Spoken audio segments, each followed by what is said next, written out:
what's up YouTubers? It's me again, Brian, aka Gamer55551, and I am back with another video game review. And for today's review, we're going to be taking a look at Resident Evil 7 Biohazard for the PS4, also available on the Xbox One and the PC. The Resident Evil series has been on a roller coaster. It has its ups and downs, though. While to me personally, it hit its high point with Resident Evil 4, which to this day, in my opinion, remains one of the best entries in the series. And no pun intended, though, I would rank it as number 4 as one of my favorite video games of all time. Though the series has hit a lot of low points, though.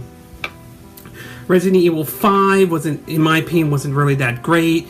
As a co-op game, it may have been great, but as a single-player game, not so much. Not to mention, it didn't have that fear and horror element, though.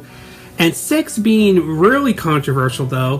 While I believe that game was an improvement over 5, though, it did come off to basically as, am I playing Resident Evil, or am I playing, Call of Duties? That case, though. And then, of course, we had other entries like Umbrella Corps that came out, which was like a multiplayer shooter, which obviously did not sit very well with a lot of people. So, for me, Resident Evil 7 really had a lot hanging on it. It really had to really bring the series back on its feet, though, after several bad entries with 5 and 6, though. And does it do that? Yes, it does. But at the same time, I also come off a little bit divided over it, though. Alright? But there are a lot I do enjoy about the game, though. So, why don't we get started with the pros and cons? We'll start with the first one. The pros, though. And the first one I want to say is a return to horror. And this is something this has been sort of the trademark for the Resident Evil series for a while, though. Post 4, then it kind of went back and forth, though.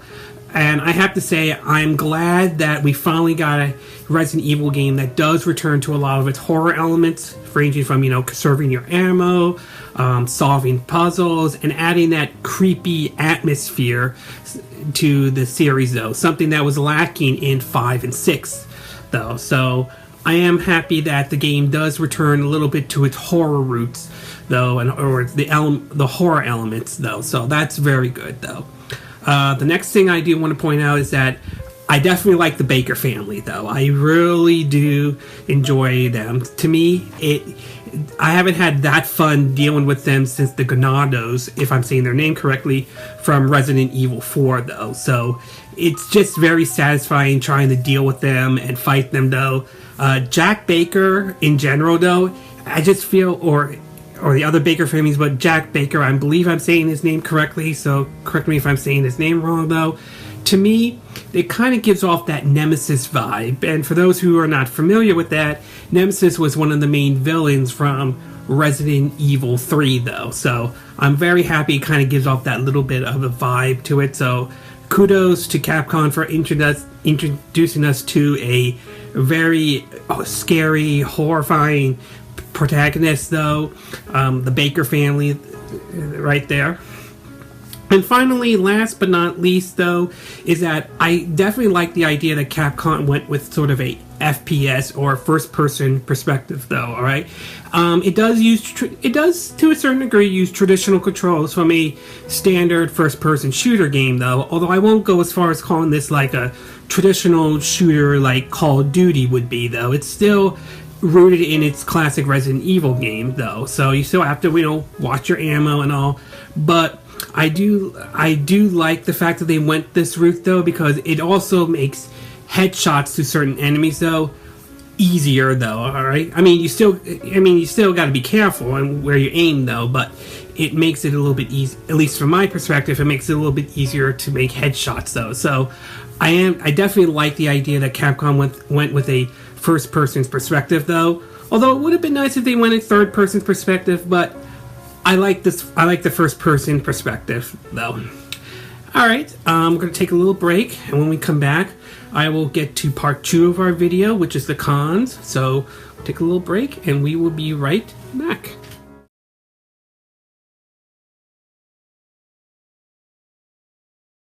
Okay, and we are back with part 2 of our review of Resident Evil 7, though. Alright, so now that I gave you pros of what I liked, though, I'm not going to give you the cons, what I didn't like. And the first one I could come up with so far is the item chest, though. Alright, now I know the game returns to its survival horror roots, though, and many are comparing it to, like, many are saying that it feels like what Resident Evil 1 was.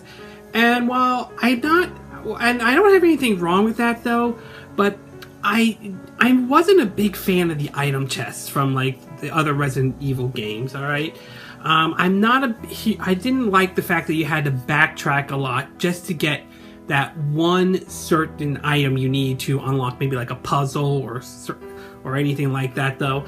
I just like what Resident Evil 4 did, where there wasn't a whole lot of backtracking. There was some backtracking in some parts, but there wasn't a whole lot of it, though, and when you had to find a certain key item and it didn't take up a space in your storage space, though.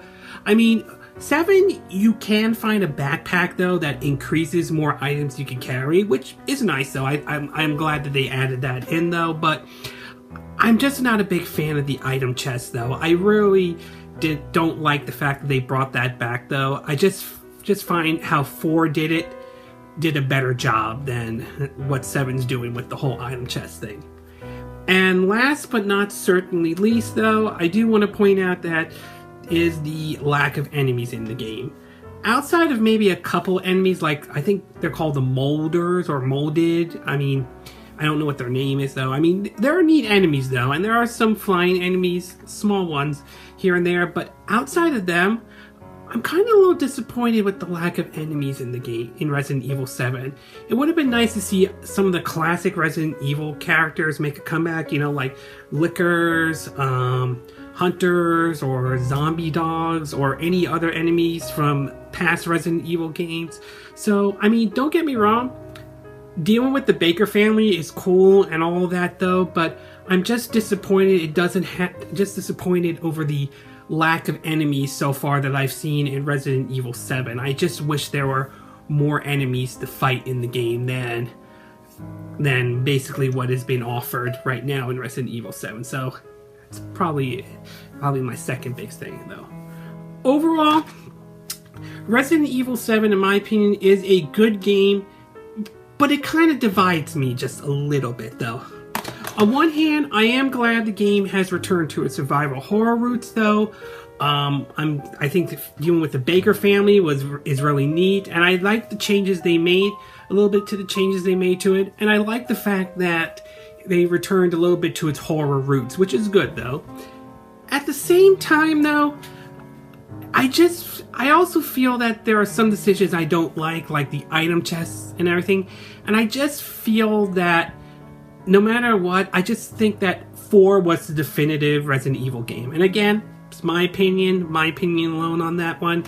I know some will disagree with me, but that's how I just feel that 4 was the definitive Resident Evil game, though. And I just feel that 7 takes a bit of a step back, while 4 was sort of a step forward, though, okay?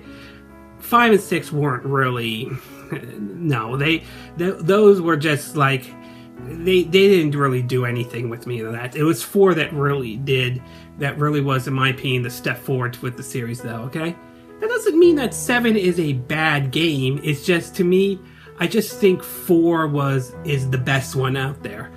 But, that said, though, while I still think Resident Evil 4 is the best Resident Evil game out there, though, I'm willing, and I know some will disagree with me on this, though, some may or may not, but I'm willing to go as far as saying that Resident Evil 7, in my opinion, is the second best Resident Evil game out there. And it will be interesting to see if 8 does happen, and I believe it will. I believe they will do a Resident Evil 8, though. It will be interesting to see where if they borrow elements, just like how this one went back, sort of, it felt like Resident Evil 1. It'll be interesting if 8 feels like Resident Evil 2 or Resident Evil 3 to a certain extent, but we'll have to wait and find out. But overall, 7, Not as good as 4, but I will be willing to call it the second best Resident Evil game from my perspective, though. Alright, this concludes my review of Resident Evil 7. And again, these are my opinions, but what are yours, though? Have you picked up Resident Evil 7 yet? Are you enjoying the game? Are you not enjoying the game though? Do you agree with my review? Do you disagree? Do you agree with me that I'm right about calling Resident Evil 4 the definitive Resident Evil game? Do you disagree with me on that? Do you have a different opinion though? As always, sound up on the comment section below. Let me know what you think. I hope you hit the like button. That would be really great. And I hope you do subscribe to my YouTube channel. Also, feel free to donate to my channel. Link is in the description though, if you wish to. Alright, it is optional, so if you want to, that'll be fine. That'll be great though. If not, it's okay. It's optional though, alright? And I will see you again next time when I do another video. Hopefully that will be soon. But until then, from Southern California, I will see you again next time. Bye!